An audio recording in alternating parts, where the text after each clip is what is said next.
નમસ્કાર, હું અંકિત વ્યાસ. આપ જોઈ રહ્યા છો પ્રામાણિકતા ન્યૂઝ સત્યની સાથે. એક નજર આજના મુખ્ય સમાચાર પર. વટવામાં રોપડા બ્રિજ નજીક બુલેટ ટ્રેનની કામગીરી સમયે અચાનક વિશાળ ક્રેન ધસી પડતા 2 લોકો ઇજાગ્રસ્ત થયા. અમદાવાદમાં ગુનેગારો હવે દર રવિવારે ક્રાઇમ બ્રાન્ચમાં હાજરી પુરાવશે. પોલીસ ફરી ટ્રેડિશનલ પોલીસિંગના માર્ગે. મુસ્કાન માટે રક્તદાન 2025 અંતર્ગત ઝોન 1ના નારણપુરા અને વાડજ પોલીસ દ્વારા સ્વૈચ્છિક રક્તદાન શિબિરનું આયોજન કરાયું.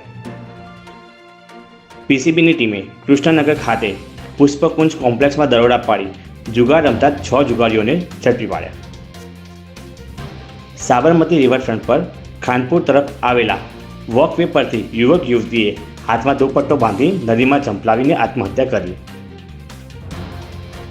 અમદાવાદના નરેન્દ્ર મોદી સ્ટેડિયમમાં યોજાનાર આઈપીએલની મેચોને પગલે અમદાવાદ પોલીસ કમિશનરે જાહેરનામું બહાર પાડ્યું. આરોગ્ય વિભાગના કર્મચારીઓએ ગાંધીનગર ખાતે આજે સતત 8મા દિવસે અચોક્કસ મુદતની હડતાલ યથાવત રાખી.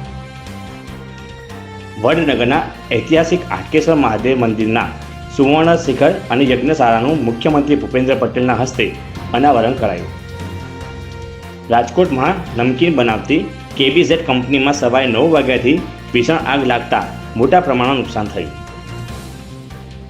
જમ્મુ કાશ્મીરના કઠવા જિલ્લામાં આતંકવાદીઓ અને સુરક્ષા દળો વચ્ચે અથડામણમાં બંને બાજુથી ગોળીબારી ચાલી રહી છે.